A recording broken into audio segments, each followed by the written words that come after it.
నమస్కారం. జాగృతి టీవీ ప్రేక్షకులకు సుస్వాగతం.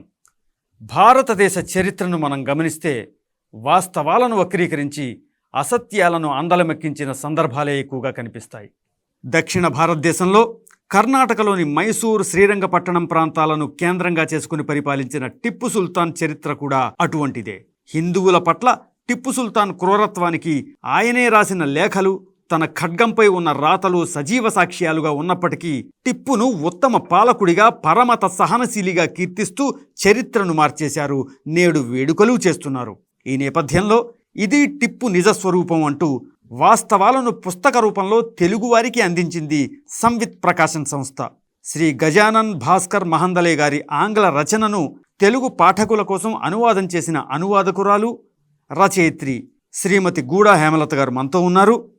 వారిని అడిగి టిప్పు నిజస్వరూపం పుస్తకం గురించి మరిన్ని వివరాలు తెలుసుకుందాం. నమస్కారం హేమలత గారు. జాగృతి ప్రేక్షకుల తరపున మీకు సుస్వాగతం అండి. నమస్కారం అండి. ప్రేక్షకులందరికీ నమస్కారం. నన్ను ఆహ్వానించినందుకు మీ అందరికీ ధన్యవాదాలు. అందరికీ దీపావళి శుభాకాంక్షలు. ఈ దీపావళి సందర్భంగా ప్రస్తావనకు వచ్చినటువంటి ఒక పేరు టిప్పు సుల్తాన్. ఆయన ఏవో ర్యాకెట్లు చేశారని, ఇంకేవో చేశారని మనకి ప్రజల్లో ప్రచారంలో ఒకటి ఉంది. సబ్జెక్టులోకి లోపలికి వెళ్లే ముందు ఈ పుస్తకాన్ని అనువాదం చేయాలని మీకు ఎందుకు అనిపించింది? మన అసలైన చరిత్ర ఏంటి అన్నది మనకు తెలియకుండా చరిత్రను కేవలం రాజకీయ కారణాల కోసము, నెరేటివ్ బిల్డింగ్ కోసం, ఒక అజెండాతో బుజ్జగింపుల కోసం రాయబడ్డది. సో మన అసలైన చరిత్ర తెలుసుకునే అదృష్టం మనకు నిజంగా కలగలేదు ఇప్పటిదాకా. ఈ వక్రీకరణ అన్నది, చరిత్రను వక్రీకరించడం అన్నది ఎంత ప్రమాదకరమో కొంతమంది చరిత్రకారులు గుర్తించారు. వారిలో మొదటి వరుసలో ఆర్సి ముజందార్ గారు ఉన్నారు. ఈ వక్రీకరణ గురించి హెచ్చరించి అసలైన చరిత్రను రాయాలని వారు నమ్మారు, ఆచరించారు. వారి పంథాలో చాలామంది చరిత్రకారులు కూడా ఇన్స్పిరేషన్గా తీసుకొని ఈ పనిని మొదలుపెట్టారు. అలా ఇన్స్పైర్ అయ్యి చేసిన వాళ్ళల్లో ఒకరు గజానన్ భాస్కర్ మహందలే గారు. వారు చరిత్ర అన్నది హియర్సే, ఏదో వాళ్ళు చెప్పారు, వీళ్ళు విన్నారు, దీనివల్ల వీళ్ళకు ఉపయోగం అవుతుంది అని హాఫ్ ట్రూత్స్ ఇలాంటివి కాకుండా పరిశోధన ఆధారంగా చరిత్రను రాయాలి, అది మన భావితరాలు తెలుసుకోవాలి అన్న ఉద్దేశంతో శివాజీ గురించి చాలా విస్తృతంగా ఆయన పరిశోధన చేశారు, ఎన్నో పుస్తకాలు రాశారు. అలాగే టిప్పు గురించి కూడా ఆయన అసలైన చరిత్ర ఏంటి అని పరిశోధించి, పరిశీలించి, విశ్లేషించి కేవలం నిజాలను మాత్రమే వారు వ్రాశారు. అండ్ మన చరిత్ర రాయడం అన్నదానికి మన సంస్కృతికి ప్రాధాన్యత ఇవ్వాలి అని ఆర్సి ముజందార్ గారు నమ్మారు. అలాగే గజానన్ భాస్కర్ మహందలే గారు కూడా అదే పంథాలో వెళ్ళారు. మన సంస్కృతి మీద ఆధారపడింది అంటే అది సత్యం మీద ఆధారపడింది అన్నది అర్థం. మన సంస్కృతి కాబట్టి, అది మనది కాబట్టి దాన్ని అడాప్ట్ చేసుకోవాలి, దాన్ని నమ్మాలి అని కాదు. అది నిజం కాబట్టి, అది సత్యం కాబట్టి అది అందరి ముందు ఆవిష్కరించాలని వారు అనుకున్నారు. అదే పని చేశారు. ఈ అజెండా బిల్డింగ్లో, నెరేటివ్ బిల్డింగ్లో ఎన్నో విషయాలు ఉన్నాయి. టిప్పు కూడా ఒక పెద్ద భాగం దాంట్లో. కాబట్టి ఆయన అంశాన్ని కూడా తీసుకొని చక్కటి పుస్తకాన్ని రాశారు. సంవిత్ ప్రకాశన్ వాళ్ళు నాకు అనువాదం చేయమని అవకాశం ఇచ్చారు. ఎలా కాదంటాను చెప్పండి. అయితే మేడం గారు, ఈ పుస్తకానికి టిప్పు నిజస్వరూపం అనే పేరు పెట్టారు. అంటే అందరూ అనుకునేటువంటి రూపం, నిజస్వరూపం రెండు రకాలుగా ఉన్నాయా? ఇందులో ఉన్నటువంటి మీ దృక్కోణం ఏంటనేది కొంచెం వివరించండి. అలాగేనండి.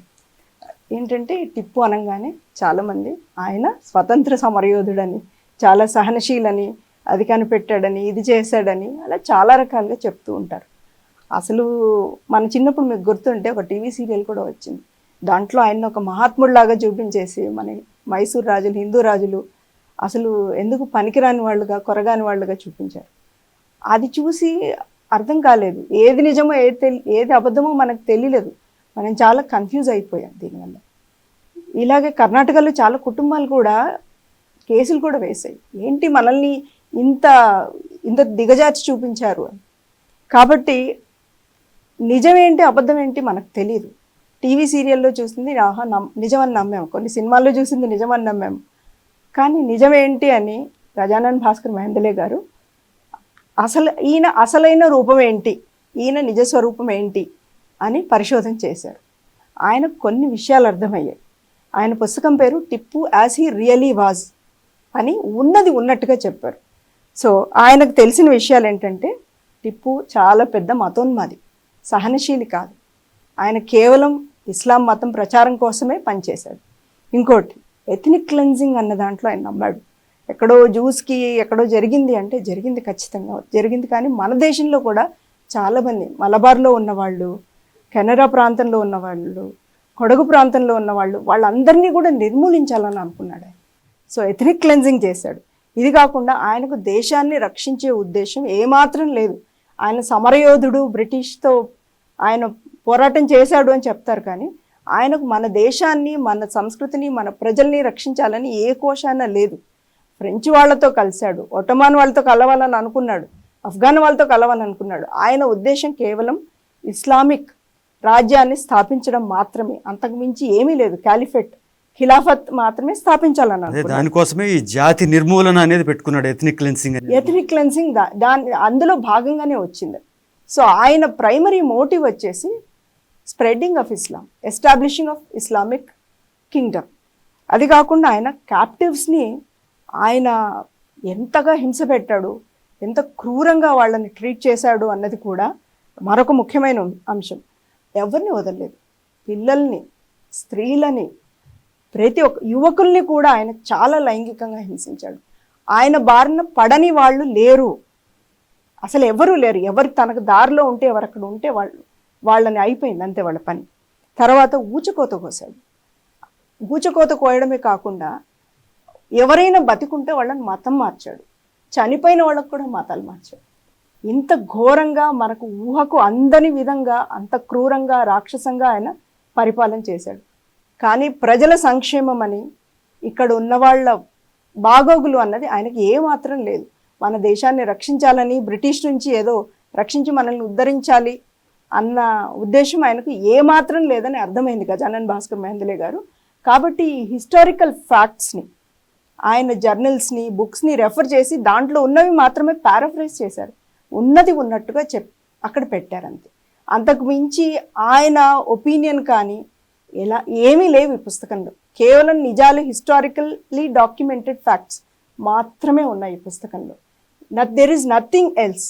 ఈయన దీనివల్ల ఇలా అయి ఉండొచ్చు, ఇది ఇలా జరిగిండొచ్చు అన్న ఊసే లేదు అందులో. సో వీటన్నిటిని దృష్టిలో పెట్టుకునే దీనికి టిప్పు నిజస్వరూపం అని, ఎందుకంటే అది ఆయన అసలైన స్వరూపం, అది నిజస్వరూపం. కాబట్టి ఆయన Tipu as he really was అన్నాడు. తెలుగులో మనకి నిజస్వరూపం అన్నది దానికి ఈక్వలెంట్ కాబట్టి, ఇది ఆయన అసలైన స్వరూపాన్ని రివీల్ చేస్తుంది కాబట్టి ఈ టైటిల్ చూస్ చేసుకున్నాం. అయితే ఈ పుస్తకంలోని మొదటి 6 అధ్యాయాల్లో టిప్పు తండ్రిని దోపిడీదారు అని చెప్పడం కూడా జరిగింది. దాని గురించి కొంచెం వివరించండి. అలాగేనండి. టిప్పు తండ్రి పేరు హైదర్ అలీ, ఆయనది ఆఫ్ఘన్ మూలాలు. హైదర్ వాళ్ళ నాన్న కూడా, ఆయన పేరు ఫత్ మహమ్మద్ అనుకుంటా, ఆయన కూడా ఒక సైనికుడిగా ఉండేవాడు. అంటే ఒక 50 మంది సైనికులకి ఒక చిన్న దళాధిపతిలాగా ఉండేవాడు. ఉత్తర దేశంలో ఉండేవాడు. తర్వాత వాళ్ళు కిందికి సౌత్ దక్షిణ పథానికి వలస వచ్చారు. టిప్పు కూడా మొదట్లో ఏం మైసూర్లో లేడు. ఫస్ట్ నిజాం ఆఫ్ హైదరాబాద్ దగ్గర, వాళ్ళు వేరే నవాబుల దగ్గర పనిచేశాడు. యుద్ధంలో ఆయన కొంచెం ప్రావీణ్యత అయితే సంపాదించాడు. అది దాన్ని ఉపయోగించుకొని వాళ్ళ మావయ్యో బాబాయో తెలీదు, ఒక ఆయన ఈ మైసూర్ రాజ్యంలో ఉన్నారు, ఆయన దగ్గరికి చేరుకున్నాడు. అక్కడ చిన్నగా మొదలుపెట్టాడు తన ప్రొఫెషన్. చాలా చిన్న స్థాయిలో సైనికుడి నుంచి, కొంతమంది సైనికులకి దళపతి నుంచి మొదలుపెట్టాడు. మొదలుపెట్టి చిన్న చిన్నగా అవకాశం, ఆయన వారియర్ కంటే ఒక అవకాశవాది. ఎక్కడ ఆపర్చునిటీ వస్తే అక్కడ దాన్ని చక్కగా యూజ్ చేసుకొని ఒక స్టేజ్లో ఏమైందంటే, ఆయన నంజరాజు వీళ్ళతో స్నేహం చేశారు. దేవరాజు నంజరాజు అని, వాళ్ళు ప్రధానమంత్రిగా ఉండేవాళ్ళు. ఒకసారి నంజరాజుకి మహారాణికి కొద్దిగా పడలేదు. ఆవిడ ఖజానా ఖాళీ అయినప్పుడు నంజరాజుని కొంచెం బహిష్కరించింది. ఆ నంజరాజు తనకేదో ఒక సాయం కావాలని హైదర్ని పట్టుకున్నప్పుడు ఈయన అది అవకాశంగా తీసుకొని మెల్లమెల్లగా ఎదిగేసి ఏం చేశాడు, అక్కడున్న కృష్ణరాజు వడియార్, ఆయన కొంచెం వీక్గా అనిపించిన మూమెంట్లో ఏం చేశాడంటే ఆయన్ని హౌస్ అరెస్ట్ చేసి తను టేక్ ఓవర్ చేశాడు. చేసినప్పుడు అప్పుడు రాజమాత ఆవిడ ఊరుకోలేదు. ఆయన 1758లో అనుకుంటా అలా చేసినప్పుడు, 1760లో ఆవిడ మళ్ళీ ఒక కూలాగా తయారు చేసి ఖాండేరావు అని ఆయన సాయంతో హైదర్ని ఓడగొట్టింది. ఓడగొడితే ఆయనకు ఓడిపోయి వదిలేసే పరిస్థితి వచ్చింది. కానీ థర్డ్ పానిపెట్ వారప్పుడు మరాఠాస్ వాళ్ళ సైన్యాన్ని అక్కడి నుంచి తీసేస్తే ఈయన వెళ్ళి ఆక్యుపై చేసుకున్నాడు. అంటే బ్యాక్డోర్ నుంచి వచ్చాడు ఈయన. అంటే అంత తన ప్రావీణ్యతతో కాదు, అప్పుడు అలా పరిస్థితులు అలా వచ్చాయి, ఈయన టేక్ ఓవర్ తనకు అనుకూలంగా మలుచుకొని మళ్ళీ మైసూర్ రాజాని అరెస్ట్ చేయడం. దాని తర్వాత ఒక్కొక్కరిని చంపేశాడు. 38 ఏళ్ళ రాజా బందీ అయ్యాడు. తర్వాత ఆయన పోయాడు. తర్వాత 18 ఏళ్ళ అబ్బాయిని నామినల్గా సింహాసనం మీద కూర్చోబెట్టాడు. వాడు ఒక 3-4 ఏళ్ళలో అబ్బాయిని చంపేశాడు విషప్రయోగం చేసి. తర్వాత 11 ఏళ్ళ వాళ్ళ తమ్ముడిని పెట్టాడు, ఆ అబ్బాయిని చంపేశాడు. తర్వాత 3 ఏళ్ళ అబ్బాయిని రాజుగా పెట్టాడు. అవంతా నామమాత్రంగా పెట్టేసి తను రాజ్యాన్ని మొత్తం కబళించి అంత మలబార్లో, మళ్ళీ ఉత్తరంలో, అన్ని చోట్ల కర్ణాటకలోని అన్ని ప్రాంతాలని, ప్రస్తుత కేరళలోని ప్రాంతాలని అన్నిటినీ ఆక్రమించడం మొదలుపెట్టాడు. ఓన్లీ ఎక్స్పాన్షనిజం అన్నదే ఆయన మోటివ్. అంటే ఒక అరాచక వ్యవస్థకి బీజాలు వేశాడు అనమాట. బీజాలు వేశాడు, కరెక్ట్గా చెప్పారు మీరు. ఆయన మలబార్లో వెళ్ళి అటాక్ చేసి పూచకొత్త కోసాడు. మళ్ళీ ఆయన కొడుకు 1752లో రాజయ్యాడు టిప్పు. మళ్ళీ ఆయన అంటాడు తన పక్కనున్న సైనికుడితో, ఈ దారిలో చెట్లకంతా 15,000 మందిని మా నాన్న ఉరితీశాడు, ఈ చెట్లన్నీ ఎదురు చూస్తున్నాయి, నేను ఇంకా ఎక్కువ మందిని ఉరితీసి వేలాడదీయాలి, ఎంత దారుణమైన మాట అని అన్నాడు. అంటే ప్రజల్ని పాలించాలి అన్న మోటివ్ కానీ, ప్రజల్ని రక్షించాలి అన్న మోటివ్ కానీ హైదర్ అలీలో లేదు, అండ్ టిప్పులో కూడా లేదు. కానీ హైదర్ అలీ ఏంటంటే ఆయనకి కొంచెం స్టేట్ క్రాఫ్ట్ అని అనకూడదు, మీరు అన్నట్టుగా అవకాశవాది. అందరూ అక్కడున్న హిందువులంతా ఒక్క పళంగా మార్చలేదు ఆయన. ఎందుకంటే ఆయన దగ్గర పనిచేసే వాళ్ళు మన హిందువులు, బ్రాహ్మణులు, అలాంటి వాళ్ళు అన్ని కులాల వాళ్ళు ఉండేవాళ్ళు. వాళ్ళని ఒక్క పొలంగా వాళ్ళ మీద పడితే తనేమి రాజ్యాన్ని ఎలాగో తను మేనేజ్ చేయలేడు ఒక్కడిగా. కాబట్టి నెమ్మదిగా చేశాడు. సో తను ఉన్న చోట ఎక్కువ ఇంపోజిషన్ ఉండదు, కానీ కొత్తగా వెళ్ళి తను ఆక్రమించుకున్న చోట మాత్రం చాలా ఆ రాక్షసత్వం ఎక్కువగా కనిపించేది. కానీ టిప్పు ఏంటంటే తండ్రిని మించిన కొడుకు. సో ఆయన దొంగ అయితే కనుక ఈయన దోపిడీదారు, ఆయన దోపిడీదారు అయితే ఇంకా దానికి దోపిడీదారు టు ద పవర్ ఆఫ్ దోపిడీదారు, అంతే. తండ్రిని మించిన తనయుడు ఆ విషయంలో. ఈ సందర్భంలో మనం ఇంకొకటి, కొడగు ప్రాంతంలో జరిగినటువంటి స్వాతంత్ర పోరాటం అండి, అక్కడ టిప్పు పాత్ర ఏంటి? ఓకే, అంటే అందరూ అప్పుడు ఆయన బారిన పడ్డ వాళ్ళందరూ దురదృష్టవంతులే, కానీ ఈ కొడగు ప్రాంతం కొడవలు మాత్రం మరింత దురదృష్టవంతులు. అందులో ఆయన ఆయన రాత్ చూసింది ఎవరు అంటే కనుక కొడవలు. కొడగు ప్రాంతం ఏంటంటే దాదాపు 40,000 కిలోమీటర్లు ఉంటుంది, సౌత్ వెస్ట్ కర్ణాటకలో ఉంటుంది. అక్కడ వాళ్ళకి వాళ్ళ సంస్కృతి పట్ల చాలా అభిమానం ఉంది, చాలా ఫర్టైల్ ల్యాండ్, వాళ్ళది చాలా గొప్ప సంస్కృతి కూడా. వాళ్ళ ఆచారాలని, వాళ్ళ పద్ధతుల్ని చాలా చక్కగా కాపాడుకుంటారు. అది కాకుండా వాళ్ళు పెద్ద యోధులు, చాలా క్షాత్రం ఉన్నవాళ్ళు. ఇంకోళ్ళ జోలికి వెళ్ళరు, కానీ వాళ్ళ జోలికి ఎవరు వచ్చినా సహించరు. అలాంటి వాళ్ళ మీద కన్ను పడింది టిప్పుకి. వాళ్ళని ఊచకోత కోయడం, మత మార్పిళ్ళు చేయడం, వాళ్ళకి అసలు చెల్లా చెదరుగా చేసేసాడు. కానీ వాళ్ళు more than 35 years they fought with him. అన్ని ఏళ్ళు దే నెవర్ గేవ్ అప్. 50,000 మంది పైగా కన్వర్షన్స్ అయ్యాయి అని టిప్పు తన మాటల్లోనే తను చెప్పుకున్నాడు, తన లెటర్స్లో తను చెప్పుకున్నాడు. ఇది గజానన్ భాస్కర్ గారు రాసింది కాదు, నేను చెప్పింది కాదు, 50,000 మందిని నేను కన్వర్ట్ చేశాను అని ఆయన తన నోటితో తను చెప్పుకున్నాడు. ఆ కొడవలు ఏంటంటే they did not give up. వాళ్ళు ఎప్పుడు కూడా ఆశ వదులుకోవడం కానీ లొంగిపోవడం కానీ చేయలేదు. చేయకుండా ఏం చేశారంటే ఈయన వచ్చి వాళ్ళు ఉన్న ప్రాంతాల నుంచి వెళ్ళగొడితే కొండల్లో ఎక్కడో వెళ్ళి దాక్కునేవాళ్ళు. టిప్పుకి అది కోపం మరింత ఎక్కువైపోయింది. వాళ్ళు ఎక్కడికి వెళ్తారు, ఎలా దాక్కుంటారు, వాళ్ళని పట్టుకోవడం చాలా కష్టమయ్యేదని. దొరికినప్పుడు ఆ కోపం అంతా వాళ్ళ మీద ఇంకా క్రూరంగా చూపించేవాడు అనమాట. వాళ్ళు గెరిల్లా యుద్ధం చేయడంలో చాలా నిపుణులు.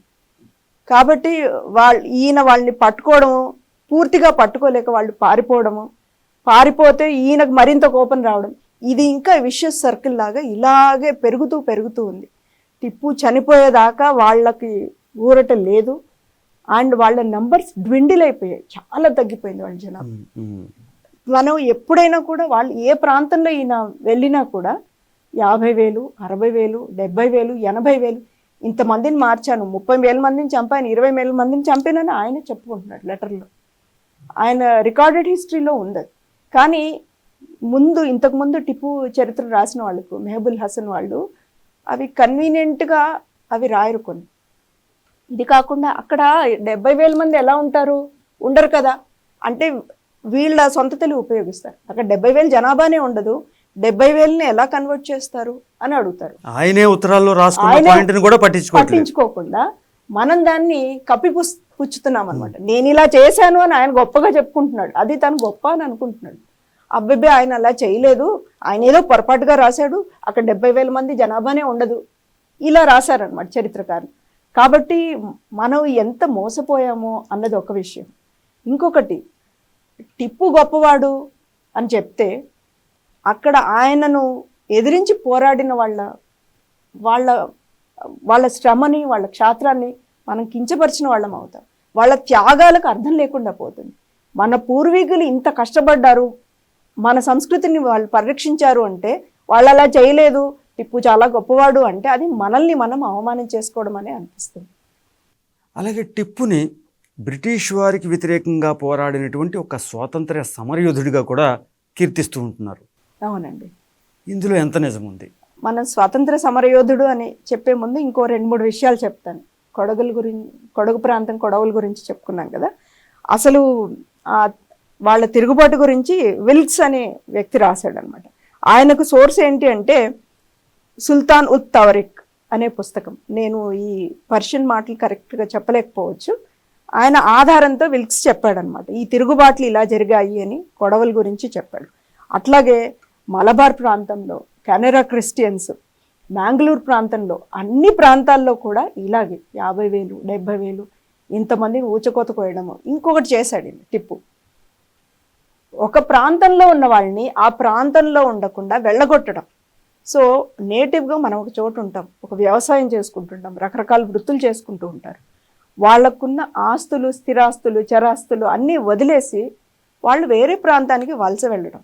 ఇప్పుడు వలస వెళ్ళడం అంటే ఈరోజు మనం బెంగళూరు నుంచి మంగళూరుకి ఒక ట్రైన్లోను ఫ్లైట్లోను వెళ్ళినట్టు ఉండేది కాదు. ఒక పెద్ద సమూహం మొత్తం ఆ సమాజం కలిపి దారెంబడి వెళ్తూ ఉండాలి. కడుపుతూ ఉన్న ఆడవాళ్ళు ఉంటారు, నడవలేని వాళ్ళు ఉంటారు, రోగిష్ఠులు ఉంటారు, వృద్ధులు ఉంటారు.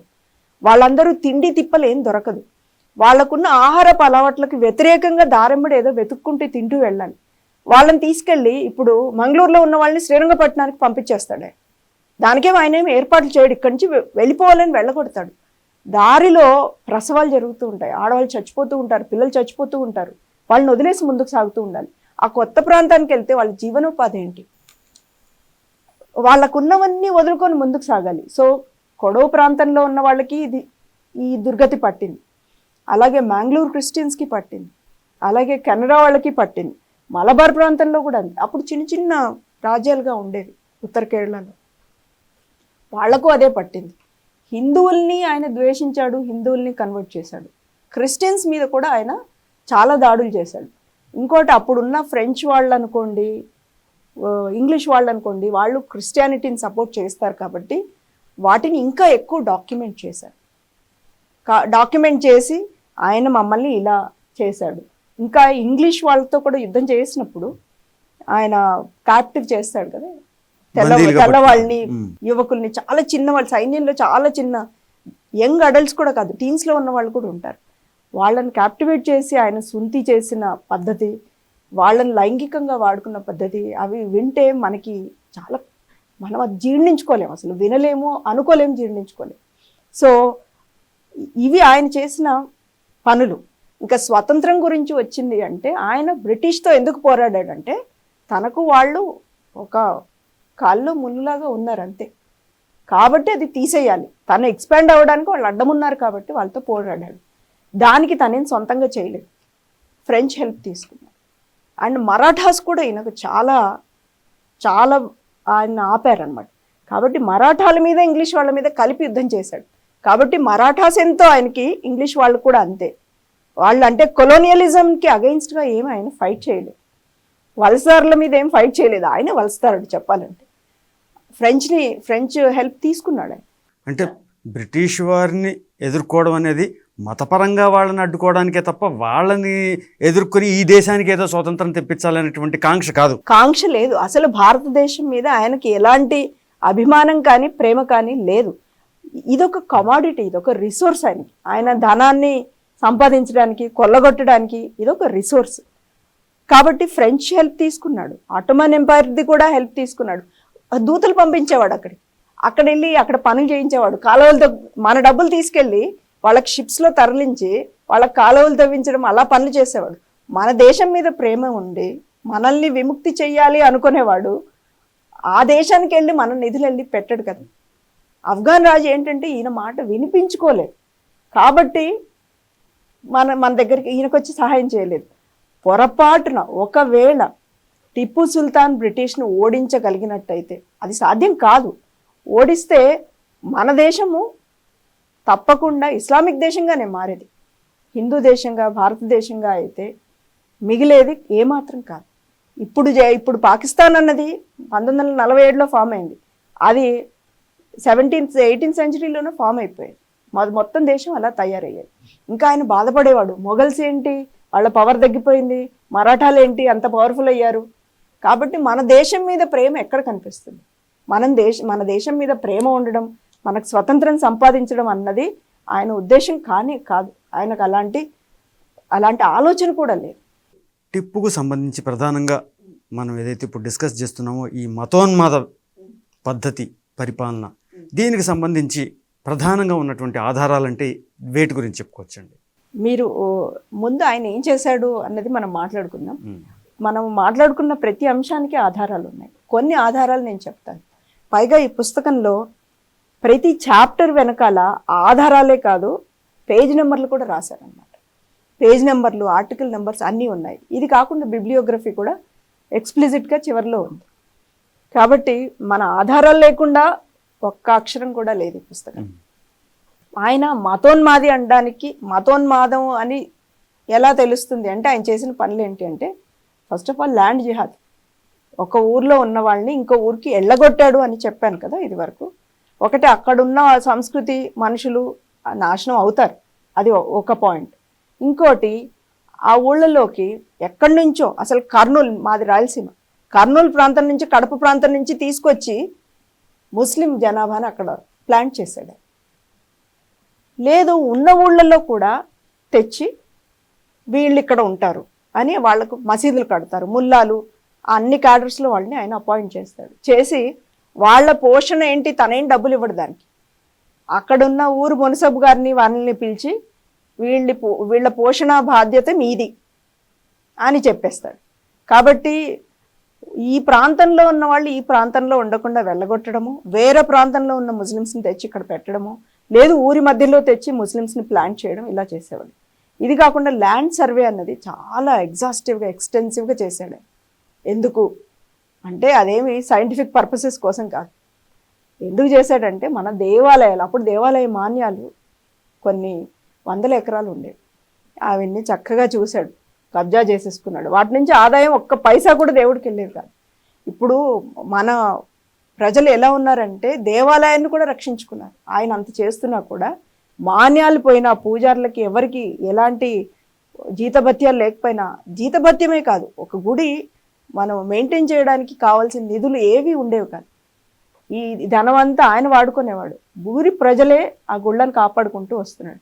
ఇది కాకుండా ఆయన బుద్ధి పుట్టినప్పుడు ఏనుగులను వదిలేసి దేవాలయాలను కూడా ధ్వంసం చేసేవాడు. ఆయన ఏనుగులను చక్కగా వాడుకున్నాడు మనుషుల్ని, దేవాలయాల్ని ధ్వంసం చేయడానికి. అవి వెళ్తూ ఉంటాయి, ఎంతమంది పోతారో తెలియదు, వాళ్ళ పరిస్థితి ఏంటో తెలియదు. అంటే అది బుల్డోజర్ లాగా అనమాట, అలా పెట్టి కొట్టేస్తూ ఉంటాడు అంతే.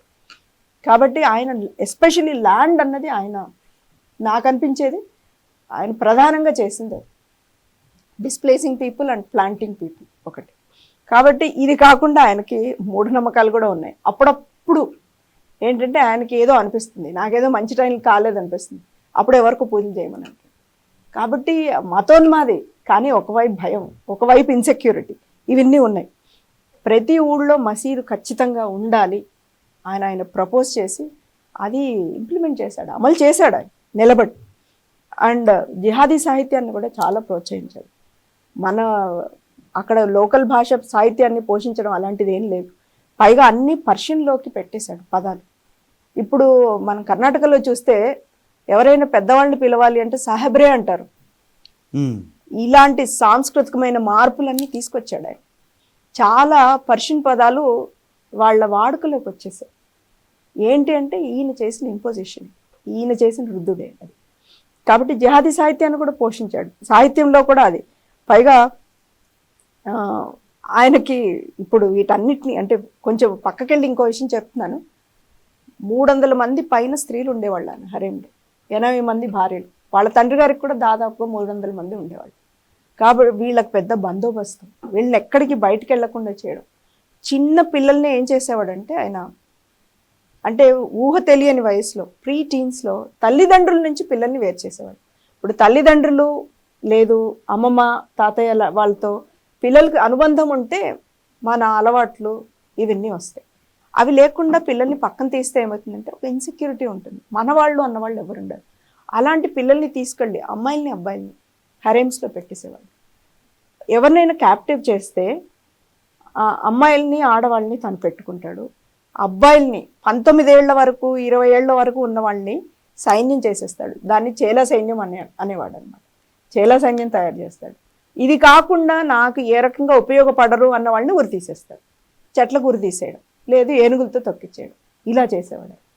కాబట్టి ఇవన్నీ కూడా చేస్తున్నాడు అంటే ఆయన మతోన్మాది కాదు అని, సహనశీలి అని ఎలా చెప్తాను చెప్పండి. ఆయన సహనశీలి అన్నది ఎక్కడ తను చెప్పుకోలేదు, ఎక్కడ ఆధారం కూడా లేదు. కాబట్టి ఇది జస్ట్ ఇట్స్ మన ఇమాజినేషన్ అంతే. ఇమాజినేషన్ ఒక మోటివ్తో చెప్తున్నారు. నేను సహనశీలిని, నాకు హిందూ మతం పట్ల చాలా అభిమానం ఉంది, గౌరవం ఉంది అని, కానీ లేదు క్రిస్టియానిటీ అంటే నాకు అంటే ఐఎమ్ టాలరెంట్ అని ఆయన ఎక్కడ చెప్పుకోలేదు. దేవాలయాల్ని చక్కగా ధ్వంసం చేశాడు. చెయ్యలేదు అంటే దానికి ఒక రాజకీయ ప్రయోజనం ఉంటే మాత్రమే చేయలేదు. వాళ్ళు దాని ఇన్కమ్ నాకు డైరెక్ట్గా యూజ్ అవుతుంది, లేదు అక్కడ పనిచేసే వాళ్ళ వల్ల నాకు ఉపయోగం ఉంది అంటే దాన్ని ధ్వంసం చేయలేదు.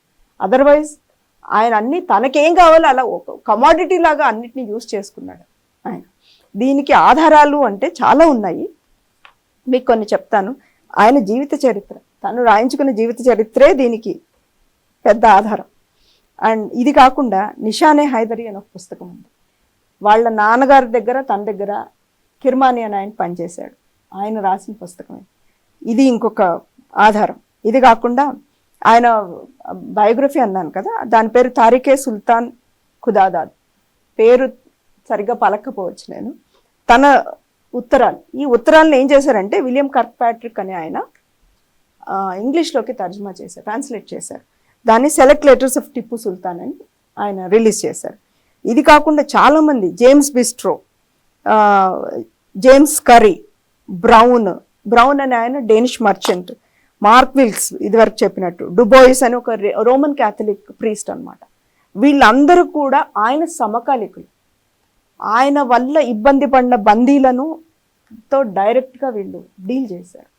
కొంతమంది ఆర్మీ జనరల్స్ ఉన్నారు, కొంతమంది ప్రీస్ట్ ఉన్నారు. వీళ్ళందరూ కూడా కెప్టెన్ లెన్సే.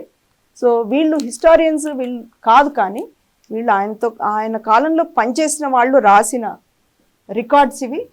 పైగా ఆయన రాసుకున్న ఉత్తరాలు, ఆయన తన సబార్డినేట్స్కి వాళ్ళకి రాసిన ఉత్తరాలు, ఆయన జీవిత చరిత్ర, వాళ్ళ నాన్నది తనది రాసిన జీవిత చరిత్ర. సో ఇవి ముఖ్యమైన ఆధారాలు. ఇది కాకుండా చాలా జర్నల్స్ నుంచి కూడా ఫ్యాక్ట్స్ అన్నది కలెక్ట్ చేసి ఆయన పుస్తకంలో రాయడం జరిగింది. ఇవే కాకుండా ఒక ముఖ్యమైన ఆధారం ఏంటంటే ఆయన కత్తి మీద ఆయన రాయించుకున్న ఇన్స్క్రిప్షన్, ఆ పిడి మీద, హ్యాండిల్ మీద. ఇది మనకి ఇంటర్నెట్లో కూడా దొరుకుతుంది. దాని translation, my victorious sabre is lightning for the destruction of the unbelievers. కాఫిర్లు అంటారు కదా. Haidar the lord of faith is victorious for my advantage, and moreover he destroyed the wicked race who were unbelievers. Praise to be him who is the lord of the worlds. Thou art our lord. Support us against the people who are unbelievers. ఇలా unbelievers అని ఆయన hail lord అనుకుంటూ వాళ్ళ దేవుణ్ణి ప్రార్థిస్తూ అన్బిలీవర్స్ని చంపేయాలి, నువ్వు అన్బిలీవర్స్ని చంపావు గొప్పవాడివి అని తన కత్తి మీద ఇన్స్క్రైబ్ చేసుకున్నాడు. ఇంతకంటే పెద్ద ఆధారం ఇంకేమీ ఉండదు కదా. కానీ ఈ కత్తిని గురించి కూడా, ఈ కత్తిని కూడా, కత్తి మీద రాసిన రాతల్ని కూడా కప్పిపుచ్చారు మన వాళ్ళు. రాసి దానికి వేరే అర్థాలు చెప్పారు. ఇప్పుడు దీనికి వేరే అర్థం నాకైతే తెలియట్లేదు. ఆయన కేవలం ఖురాన్లోని కొన్ని వర్సెస్ రాసుకున్నారు అని అని రాశారు. కాబట్టి ఆయన he was very proud of his sword. పైగా మనకు టిప్పు అనగానే టిప్పు స్వోర్డ్ అని గుర్తొస్తుంది. ఆయన స్వోర్డ్ మీద ఏముంది అంటే అన్బిలీవర్స్ని చంపడానికి నా కత్తి రెడీగా ఉంది అని ఆయన చక్కగా బహిరంగంగా చెప్పేసుకున్నారు. He was carrying it all the time. ఆయనకు మ్యాటర్ ఆఫ్ ప్రైడ్, అది చాలా గర్వంగా ఆయన ఫీల్ అయ్యేవారు. ఈ మతోన్మాద కోణం ఎలా ఉంటే ఆయన చేసినటువంటి ఇతరత్ర దారుణాలు, ఘోరణాలు, చరిత్ర విస్మరించలేనటువంటి ఘట్టాలు అనుకున్నప్పుడు మనం ఏం చెప్పుకోవచ్చండి? చరిత్ర విస్మరించలేనివి అంటే ఆయన చేసిన ప్రతి పని అలాంటిది. అంటే ఒకటి తక్కువ ఒకటి ఎక్కువ అన్నది లేదు. ఈ దీపావళి మెల్కోటేది టచ్ చేయండి. ప్రతి పని అసలు ఆయన హీరో అంటారు. ఆయన చేసిన పనుల్లో ఒక్క పని తీసుకొని చూసినా ఆయన హీరో కాదు, విలన్ అని చక్కగా అర్థమవుతుంది. ఆయన హింసించిన విధానం ఒకటి, మానవత లేకుండా బందీల పట్ల, ప్రతి ఒక్కరి పట్ల ప్రవర్తించిన తీరు. ఇంతే కాకుండా ఆయన ఏం చేశాడంటే, ఒక లేట్ 1780s నరక చతుర్దశి రోజున మేల్కోటలోని అయ్యంగార్ బ్రాహ్మణులు అసలు వాళ్ళు భోంచేస్తున్నప్పుడు వాళ్ళ మీదకి ఆయన దేవాలయం తలుపులేసి ఏనుగులు వదిలేశారు. శ్రీరంగపట్నంలో వాళ్ళని పిలిచి వాళ్ళు భోజనం చేస్తున్నప్పుడు వాళ్ళ మీదకి ఏనుగులు వదిలేశారు. దీనికి సంబంధించింది లక్ష్మీ అమ్మని, ఆమె రాజమాత రాసుకున్న లెటర్లో ఆవిడ 700 మంది అని రాశారు. వేరే ఆధారాల్లో 700 మంది, 800 మంది చనిపోయారు అని. సో భోంచేస్తున్నాము అంటే ఆ పంక్తిలో పిల్లలు, వృద్ధులు, ఆడవాళ్ళు అందరూ భోంచేస్తున్న వాళ్ళని హతమార్చాలన్న ఆలోచన అయినా ఎవరికి వస్తుంది? అది పండగ పూట పండగ విందు తింటున్నారు. దీపావళి అన్నది హిందువులకి ఎంతో గొప్ప పండగ. వాళ్ళు వైష్ణవ భక్తులు. మేల్కోటే అంటే, మేల్కోటే దేవాలయం ఏంటంటే రామానుజాచార్యుల వారు శ్రీరంగం నుంచి వచ్చి 10వ శతాబ్దంలో మేల్కోటేలో ఆ దేవాలయం నిర్మాణం చేశారు. ఆయన అక్కడ 12 ఏళ్ళో 20 ఏళ్ళో అక్కడ ఉన్నారు. రామానుజాచార్యుల వారు ఉన్న స్థలం అది. అంత గొప్ప క్షేత్రములో ఉన్న బ్రాహ్మణుల్ని మొత్తం అందరినీ దీపావళి ముందు రోజు, నరక చతుర్దశి రోజు ఆయన హతమార్చాడు. ఇంకా ఇంతకంటే పెద్ద కిరాతకం అన్నది మనం ఇప్పుడు జలియన్వాలా బాగ్ అంటాము, దానికంటే కిరాతకమైన ఘటన ఇది. ఇప్పటికి కూడా ఆ సంఘటనను గుర్తు చేసుకుంటూ, ఆ దుర్ఘటన, అది సంఘటన కాదు, ఆ దుర్ఘటనను గుర్తులో పెట్టుకొని చాలామంది మేల్కోటేలో దీపావళి పండుగను చేసుకోరు. కొందరికి కారణం తెలుసు, కొందరికి తెలియదు. తెలిసినా తెలియకపోయినా వాళ్ళ పెద్దలకు జరిగిన ఈ అన్యాయాన్ని, ఘోరాన్ని గుర్తుంచుకొని వాళ్ళు దీపావళి పండుగని అక్కడ ప్రాంతం వాళ్ళు, ముఖ్యంగా అయ్యంగార్లు జరుపుకోరు, అక్కడ చెప్పుకోరు. ఈ ఒక్కటే కాదు, ఇంకా కిరాతకాలు ఎన్నో చేశాడు. ఇంకో ఉదాహరణ చెప్పుకుందాం. 1785లో డిసెంబర్ నెలలో అడవుల్లో ఉన్న కొడవులకి ఆయన సందేశం పంపించాడు. మెసేజ్ పంపించి, అసలు మనం శత్రువులమే కాదులే, మరాఠాలతో, ఇంగ్లీష్ వాళ్ళతోనే నాకు శత్రుత్వం ఉన్నది, మీతో ఏం లేదు, మనం సంధి కుదుర్చుకుందాము, అందరు శాంతియుతంగా ఉందామని చెప్పాడు. ఆ సందేశం వస్తే వాళ్ళు నమ్మి పాపం ఈయన దగ్గరికి వచ్చారు. వస్తే వచ్చిన సంధి కోసం వచ్చిన వాళ్ళని మొత్తం ఊచకోసుకొచ్చేసి, చచ్చిన వాళ్ళని, కొంతమంది మిగిలిన వాళ్ళని మతం మార్చేసి, సర్కంసైజ్ చేసి, సుంతి చేసి అందరినీ హతమార్చాడు. అది మరొక ఊచకోత. ఇలాంటి దారుణాలు ఎన్నో చేశాడు ఆయన. ఆయన మతం మార్చంగానే, ఒకవేళ ఎవరైనా బతికున్న వాళ్ళకి మతం మార్చాడు అంటే ఫస్ట్ చేసే పని ఏంటంటే బీఫ్ తినిపించేస్తారు. సో అంటే వాళ్ళకున్న సెంటిమెంట్స్ని, వాళ్ళకున్న ఆచారాలని, అలవాట్లని అవన్నీ ఆయన నేల రాసేసి వాళ్ళతో ఇలాంటి అన్ని అకృత్యాలు చేయించేవాడు. కాబట్టి అంటే బతుకు చావు రెండూ కష్టంగా అయ్యేట్టుగా చేసేవాడు. అంటే రాక్షసత్వం అన్న పదం కూడా మనకు సరిపోదు అనుకుంటా. రాక్షసుల కంటే కూడా క్రూరుడు అన్నది మనకి చక్కగా అర్థమవుతుంది. సో ఇట్లాంటి వ్యక్తిని పోయి ఏదో గొప్ప పరాక్రమవంతుడిగా, ఏదో హిందూ సామ్రాజ్య పరిరక్షుడు అన్నట్టుగా ప్రొజెక్ట్ చేయడం అనేది చాలా చాలా దురదృష్టకరం. అయితే ఈ క్రమంలో మనం ఇంకోటి చూసుకున్నప్పుడు, దక్షిణ భారతదేశంలో కనుక టిప్పు పరిపాలన లేనట్టయితే ఇవాళ మనం చూస్తున్నటువంటి ఈ ప్రాంతాల్లో ఇంతటి ఇస్లామీకరణ అనేది మనకు కనిపించేది కాదు అనే మాట ఒకటి వినిపిస్తుందండి. ఇందులో ఉన్న వాస్తవాలంటే మనం ఏం చెప్పుకోవచ్చు? ఇది 100% నిజం. ఎందుకంటే ఆయన పరిపాలించిన శ్రీరంగపట్నం, మైసూర్ ప్రాంతాలు, ఇది కాకుండా కొంచెం ఉత్తరాన ఉన్న శివమొగ్గ, హుబ్బళ్ళి, ఆంధ్రప్రదేశ్లో అనంతపూర్, కడప వరకు కూడా ఇది విస్తరించింది, కర్నూలు వరకు కూడా. అది కాకుండా కేరళ ప్రాంతంలో తలసరి, కాలికట్, కన్నూరు, మలబార్ ప్రాంతం అంతటా కూడా ఇస్లాం ప్రాబల్యాన్ని పెంచడానికి, పెరగడానికి ఈ బీజం ఈయనే వేశాడు టిప్పు సుల్తాన్.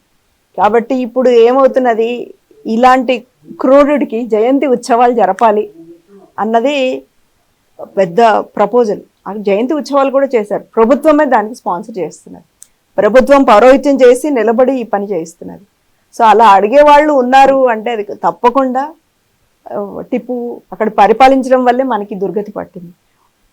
నిన్న మొన్న కడపలో కూడా ఆయన విగ్రహం పెట్టాలి అని, ఆయన ఏదో పెద్ద మహానుభావుడు, విగ్రహం పెట్టాలి అన్న ప్రపోజల్ కూడా దాంతో, అంటే వాళ్ళు అడగడం కాదు, they are fighting for it. So ఇలాంటి పరిస్థితులు, ఇలాంటి అన్ఫార్చునేట్ సిచ్యువేషన్ రావడానికి కారణం ఏంటి అంటే టిప్పు లాంటి వాళ్ళు పరిపాలించడమే. టిప్పు అన్నవాడు ఇక్కడికి రాకపోతే, ఆయన పరిపాలించకపోతే ఇవన్నీ హిందూ మెజారిటీ ప్రాంతం, కేవలం హిందువులే ఉండేవాళ్ళు ఇక్కడ. కాబట్టి మన ఈ పరిస్థితులు, ఇక్కడున్న డెమోగ్రఫీ అనుకోండి, ఇక్కడ ఉన్న సంస్కృతి అనుకోండి, వేరే ఉండేది. తప్పకుండా టిప్పు దీన్ని ఇన్ఫ్లుయెన్స్ చేశాడని చెప్పాలి. బ్రిటిష్ వారి దృష్టిలో టిప్పు ఎవరు? ఎందుకంటే చరిత్రలో ఇతన్ని బ్రిటిష్ వారికి వ్యతిరేకంగా చూపించారు. అలా మరో పాయింట్ ఏంటంటే ఆఫ్ఘన్ ముస్లిం రాజును కూడా భారతదేశం మీదకి దండెత్తిరా అని చెప్పేసి ఇతను కోరినట్టు కూడా మరో సమాచారం ఉంది. వాటికి సంబంధించి ఈ పుస్తకంలో ఎలాంటి వివరాలు ఉన్నాయి? మీరు చెప్పినట్టుగా ఆయన ఆఫ్ఘన్ రాజుని రమ్మని ప్రపోజల్ పంపించాడు. ఆఫ్ఘన్ రాజే ఈయన ప్రపోజల్ని ఆయన యాక్సెప్ట్ చేయలేదు. ఈయనే కాదు, వాళ్ళ తండ్రి కూడా 4 ఆంగ్లో మైసూర్ వార్స్ జరిగాయి. మొదటిది 1766, 1766లో అయింది. అందులో హైదర్ అలీ ఫెయిల్ అయ్యాడు. ఇప్పుడు 4 వార్స్లో కూడా వాళ్ళు అంటే కొద్ది వరకు విజయం సాధించారు అని అనిపిస్తున్నది, కానీ మొదటి వార్లో అయితే హైదర్ ఫెయిల్ అయ్యాడు. రెండో ఆంగ్లో మైసూర్ వార్ అది 1780 to 1784 జరిగింది. అప్పుడు హైదర్ మరణించాడు. 1782లో ఆంగ్లో వార్ అప్పుడు ఆయన చనిపోయాడు. ఆ తర్వాతే టిప్పు గద్దెక్కాడు అనమాట. మూడో ఆంగ్లో మైసూర్ వార్లో 1790 to 1792 జరిగింది. అప్పుడు ఓడిపోయాడు టిప్పు సుల్తాన్. ఎంత కప్పం కట్టాడంటే 110 లక్షల 110 lakhs కప్పం కట్టాడు. ఆయన 2 కొడుకుల్ని కూడా వాళ్ళు క్యాప్టివ్ తీసుకున్నారనమాట బ్రిటిషర్స్. 4వ ఆంగ్లో మైసూర్ వార్లో 1799లో ఈయన చనిపోయాడు. ఐ థింక్ May 4th అనుకుంటా, ఆ రోజు ఈయన చనిపోయాడు. ఇది మొదలైన సంవత్సరం లోపలే అయిపోయింది యుద్ధం. ఆయన బ్రిటిష్తో ఫైట్ చేశాడు, వాళ్ళని కొద్ది వరకు తరిమేశాడు. ఒక స్టేజ్లో ఆయన మద్రాస్ వరకు కూడా ఆయన ప్రాబల్యం పెరిగింది, కాదనిలేం. కానీ ఆయన పూర్తిగా అయితే విజయం సాధించలేదు. He kept fighting with the British. But ఆయన అంటే ఒక పెద్ద యోధుడు అన్నది కాదు, వాళ్లకు చాలా పెద్ద ఇబ్బంది, బ్రిటిషర్స్ని చాలా ఇబ్బంది పెట్టాడు. ఏంటి అంటే యోధుడు ఈయన వార్ క్రాఫ్ట్ వల్ల అన్నదానికంటే ఎలాంటి నియమాలు నీతులు లేనివాడు. పైగా బ్రిటిషర్స్ క్యాప్టివ్గా దొరికితే, ఇంగ్లీష్ బాయ్స్ కానీ మన ఇండియన్స్ కానీ ఎవరు ఈయన క్యాప్టివ్గా దొరికినా ఈయన ట్రీట్ చేసే పద్ధతికి వాళ్ళు చాలా భయపడేవాళ్ళు. అది అన్నిటికంటే వాళ్ళు యుద్ధనీతి కంటే కూడా వాళ్ళు దానికి ఎక్కువ భయపడేవాడు. ఇంకోటి, ఎక్కడ క్యాప్టివ్ ఉన్నా మీకు చెప్పాను కదా, యంగ్ బాయ్స్ అందరినీ ఆయన తన సైన్యంలో చేర్చుకునేవాడు. సో క్యాప్టివ్ని మళ్ళీ సైన్యంలో పెట్టుకోవడం, తన సైన్యాన్ని అలా విస్తరించుకుంటూ వెళ్ళాడు. ఆయన తప్పకుండా బ్రిటిష్తో ఫైట్ చేశాడు, వాళ్ళని ఇబ్బంది పెట్టాడు. కానీ ఈయన చాలాసార్లు ఓడిపోయాడు, ఈయన చాలాసార్లు తల వంచుకున్నాడు. తల వంచని ధీరుడు అయితే కాదు. రెండో ఆంగ్లో మైసూర్ వార్లో వాళ్ళ నాన్న చనిపోయాడు, 4వ యుద్ధంలో ఈయన చనిపోయాడు, 3వ యుద్ధంలో కొడుకుల్ని వాళ్ళకి బందీగా ఇచ్చేశాడు, మొదటి యుద్ధంలో కూడా వాళ్ళ నాన్న ఓడిపోయాడు. ఈయన విజయం సాధించింది, ఢంకా కొట్టింది అన్నది ఎక్కడా లేదు. పైగా మరాఠాలు కూడా ఈయనని బాగా ఎదిరించారు. అది స్ట్రాటజీస్ అప్పుడు సమయంలో ఉన్నవి మనకు పూర్తిగా అర్థం కావు ఇప్పుడు చెప్తే, కానీ Marathas also they gave a very big fight to Hyder. ఈయన చాలా భయపడ్డాడు, వాళ్ళంటే ఈయనకి చాలా భయం మరాఠాస్ అంటే. సో మొత్తంగా టిప్పు చరిత్రని మనం సమగ్రంగా చూసినప్పుడు ఎన్ని దేవాలయాల్ని ఈయన కూల్చుంటాడని ఒక అంచనా రావచ్చు. అట్లాగే ఎంతమందిని మతం మార్చుంటాడు ఒక అంకెగా మనం చెప్పుకోవాలనుకుంటే? అంటే అంకెగా అంటే మనకి 3 ఎగ్జాంపుల్స్లో 70,000 అన్నది వినిపించింది, మనకు మతం మార్చింది. 70,000 అంటే కనీసం 3 లక్షల మందిని అయితే మనం అనుకోవచ్చు. ఈ పుస్తకంలో వచ్చిన లెక్కల ప్రకారం 3 లక్షల మంది వరకు అయితే కనీసం మతం మారారు. అండ్ చంపిన వారి సంఖ్య కరెక్ట్గా డాక్యుమెంట్ చేయలేదు, కానీ ఎక్కడికన్నా వెళ్తే 10,000 మందిని 15,000 మందిని చెట్టుకు కట్టేసేవారు అన్నమాట, చంపేసిన వాళ్ళు. అండ్ ఏనుగులతో తొక్కించిన వాళ్ళని. దీనికి మనం అంటే కూర్చొని దీనికి we have to do a research. ఈ పుస్తకంలో దేనికదే ఫ్రాగ్మెంటెడ్గా మనం ప్రజెంట్ చేశాం. ఖచ్చితంగా 3 లక్షల మందిని అయితే ఆయన మతం మార్చాడు. 50,000 60,000 కనిపిస్తుంది అక్కడక్కడ మనకు కనిపించిన లెటర్స్లో. అంతమందిని అయితే కనీసం చంపాడు. ఇప్పుడు మీరు చెప్పిన వివరాల ప్రకారం కళ్ళ ముందు ఇన్ని వాస్తవాలు, ఇన్నిన్ని సాక్ష్యాల రూపంలో, అతని ఉత్తరాల రూపంలో కావచ్చు, ఆ రోజుల్లో ఉన్నటువంటి చరిత్రకారులు రాసినటువంటి పుస్తకాల రూపంలో కావచ్చు, తనే రాయించుకున్నటువంటి చారిత్రక వివరాల ప్రకారం కావచ్చు, ఇన్ని ఆధారాలు కళ్ళ ముందు ఉన్నప్పటికీ కూడా వాళ్ళ కర్ణాటకలో చూసుకుంటే ఆ గవర్నమెంట్ ఈయనకి వేడుకలు చేయడం, ఉత్సవాలు చేయడం, చరిత్ర పుటల్లో ఒక గొప్ప వ్యక్తి అన్నట్టుగా ఈయన్ని ప్రొజెక్ట్ చేయడం, దీనంతా ఎట్లా చూడాలి మనం అసలు? ఎట్లా చూడాలి అంటే ఒక మాటలో చెప్పాలంటే అపీస్మెంట్, అంతే, తుష్టీకరణ, ఒకరిని బుజ్జగించాలి. ఇప్పుడు టిప్పు అరాచకాలు చేశాడు అంటే దాన్ని ఒక ముస్లిం కానీ ఏ వ్యక్తి కూడా దాన్ని ఓన్ చేసుకోవాల్సిన అవసరం లేదు, ఆయన ఫాలో అవ్వాల్సిన అవసరం లేదు. ఏ మతం వాళ్ళైనా కూడా, వాళ్ళ మతంలో కూడా గొప్ప హీరోలు చాలామంది ఉన్నారు, సామరస్యంగా ఉన్న వాళ్ళు చాలామంది ఉన్నారు, వాళ్ళని ఆదర్శంగా తీసుకోవచ్చు. ఇప్పుడు చరిత్రలో జరిగిన తప్పులు జరిగిపోయాయి, ఇప్పుడు ఎందుకు అంటే కనుక ఇప్పటికి కూడా వాళ్ళని హీరో అని మనం అనుకోవడం సరైంది కాదు. ఎందుకంటే అదే పంథాలో మనం వెళ్ళాలి అని వాళ్ళు చెప్పకనే చెప్తున్నారు మనతో. అంటే మనం అందరం కలిసి ఉందాము అన్న ఉద్దేశం కాకుండా, నేను డామినేట్ చేస్తాను, నేను నిన్ను అణగదొక్కుతాను, నువ్వు కిందే ఉండాలి అని వాళ్ళు చెప్పకనే చెప్తున్నారు మనకి. దాన్ని ప్రభుత్వాలు కూడా, కొన్ని ప్రభుత్వాలు ప్రోత్సహిస్తున్నాయి. ఇది చాలా దురదృష్టకరమైన సిచ్యువేషన్. ఇది ఇలా ఉండకూడదు. ఖచ్చితంగా ఎవరైనా తప్పులు చేశారు అంటే అది తప్పు జరిగింది అని వాళ్ళు అక్నాలెడ్జ్ చేయాలి. ఇది మనం కప్పిపుచ్చినా థ్రోయింగ్ అండర్ ద రగ్ అంటారు.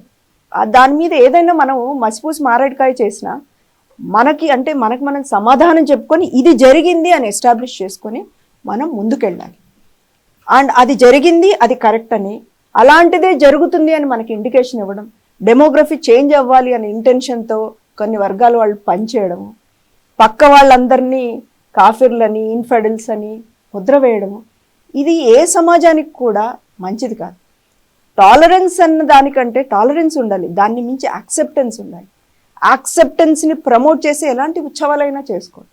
యాక్సెప్టెన్స్ లేదు, నేను ఒక్కడే ఉండాలి, నా మతం ఒక్కటే ఉండాలి అని ఎక్స్క్లూజివిటీ, ఎక్స్పాన్షనిజం, నాదే విస్తరించాలి అన్న మనస్తత్వం ఉన్న వ్యక్తుల్ని మనం పూజించడము, వాళ్ళని గౌరవించడం అన్నది ఎవరికి తగదు. ఈ మతం వాడు కాబట్టి చేయకూడదు అనట్లేదు, ఆయన చేసిన తప్పిది, ఇలా జరిగిపోయింది, ఇంతమంది చనిపోయారు, ఇంతమంది మతం మారారు, ఇంత హింస జరిగింది అనుకొని మనం ముందుకెళ్ళాలి. హేమలత గారు, టిప్పు సుల్తాన్ విషయానికి వచ్చేసరికి మన వాళ్ళందరూ ఎక్కువగా ప్రస్తావించే మరో అంశం ఏంటంటే ఆయన రాకెట్లు కనిపెట్టాడని, వాటిని విస్తారంగా వాడాడని, ఆయనే దానికి ఆద్యుడు, పితామహుడు అన్నట్టుగా కూడా ఒక పిక్చరైజేషన్ కనపడుతుంది, చిత్రీకరణ ఒకటి కనపడుతుంది. దీనికి సంబంధించినటువంటి వాస్తవాలు ఏంటి? టిప్పు 1750 ప్రాంతంలో జన్మించాడు. దానికి 100 ఏళ్ల ముందే, అంటే 1658 1658లో ఫ్రాన్సియోస్ బెర్నోయర్ అని ఒక ఫ్రెంచ్ డాక్టరు భారతదేశంలో రాకెట్ను వర్ణిస్తూ ఇలాంటిది, దాని పేరు రాకెట్ కాదు, దాన్ని బాణా అన్నారు. బాణం అంటే తీరు కాదు, ఆయన వర్ణను బట్టి అది రాకెట్ అని అర్థమవుతుంది. ఇంత పొడుగున్న ఇనుప చువ్వకి ఇక్కడ ఇలా మందుగుండు కట్టి ఇలా ప్రయోగించారు ఆయన వర్ణించారు. It is a documented fact. Tipu పుట్టడానికి 100 ఏళ్ల ముందు 1658, దాదాపుగా 100 ఏళ్ల ముందు. ఇది ఈ పుస్తకంలో ప్రస్తావన చేశానన్నమాట. అలాగే డాక్టర్ యూసుఫ్ హుస్సేన్ అనే ఆయన 1662, అది కూడా 90 సంవత్సరాల ముందు 1662లో ఆయన చెప్పాడు, పర్షియన్స్, వెస్టర్నర్స్ ఇక్కడికి వచ్చినప్పుడు ఇలా బాణధర్ అని ఒక వ్యక్తి ఉంటాడు, అంటే రాకెట్ని లాంచ్ చేసి ఆయన అని రాకెట్ని కూడా ఆయన వర్ణించాడు అన్నమాట. కాబట్టి టిప్పు దీన్ని కనిపెట్టాడు అని చెప్పలేం. మనకున్న టెక్నాలజీని ఆయన యూజ్ చేసుకొని తనకు అనుగుణంగా ఒకటి ఆయన నిర్మించుకున్నాడు. సో ఆయనకంటే 100 ఏళ్ల ముందు ఇక్కడ ప్రయోగాలు చేసినట్టుగా డాక్యుమెంట్ చేశారు అందరూ. సో ఆయన కనిపెట్టినట్టుగా ప్రూఫ్ లేదు మనకి. అది సో ఈ క్రాఫర్డ్ 1792లో దీనికి రాకెట్ అని పేరు పెట్టి దీన్ని అంతా తయారు చేసేందుకు 100 ఏళ్ల కంటే ఎక్కువగానే, దాదాపు 130-140 ఏళ్ల ముందే మనకు అలాంటివి ఉన్నాయి, మన దేశంలో ఉపయోగించారు అని డాక్యుమెంటెడ్ ఫ్యాక్ట్స్ ఉన్నాయి. అది మన హిందూ రాజులే కూడా కనిపెట్టి ఉండొచ్చు. ఎవరు కనిపెట్టారు అన్నదానికి ఎస్టాబ్లిష్డ్ గా లేదు, కానీ క్రెడిట్ ఇవ్వడం అనేది మాత్రం ఇక్కడ కరెక్ట్ కాదు. అసలు కరెక్ట్ కాదు. ఆయన దాన్ని ఉపయోగించుకున్నాడు, ఉన్న వస్తువుని ఉపయోగించుకున్నాడు, ఉన్న టెక్నాలజీని యూజ్ చేసుకొని తాను కూడా తయారు చేసుకున్నాడు. ఇప్పుడు మనం మాట్లాడుకున్న విషయాలన్నీ పుస్తక రూపంలో, అక్షర రూపంలో గజానన్ భాస్కర్ మెహందలే గారు ఇంగ్లీష్లో Tipu as he really was అని రాశారు. మీకు ఇంగ్లీష్లో చదవడం కంఫర్టబుల్ అయితే ఆ పుస్తకం చదవండి. చక్కగా మన తెలుగులో చదువుకుందాము అంటే టిప్పు నిజస్వరూపం అన్న ఈ పుస్తకాన్ని ప్రతి ఒక్కరూ తప్పకుండా చదవండి. చరిత్రలో ఏం జరిగింది, టిప్పు ఎలాంటి వాడు అని మీకు మీరుగా తెలుసుకోండి, 10 మందికి చెప్పండి. సో ధన్యవాదాలు హేమలత గారు. ఈ చరిత్రను వక్రీకరించి దేశానికి ద్రోహం చేసేటువంటి వ్యక్తుల్ని చారిత్రక పురుషులుగా చూపించేటువంటి సమాజంలో ఇవాళ మనం ఉన్నాం. ఇట్లాంటి పరిస్థితుల్లో టిప్పు ఏంటి, ఎవరు, అతని నిజస్వరూపాన్ని ఆవిష్కరించేటువంటి ఒక మంచి పుస్తకాన్ని మా ప్రేక్షకులకు పరిచయం చేశారు. సో తప్పకుండా అందరూ ఈ పుస్తకాన్ని చదువుతారని మనం ఆశిద్దాం. మరో సందర్భంలో మళ్ళీ కలుసుకుందాం. ధన్యవాదాలండి. ఈ అవకాశం ఇచ్చినందుకు జాగృతికి ధన్యవాదాలు తెలుపుకుంటున్నాను.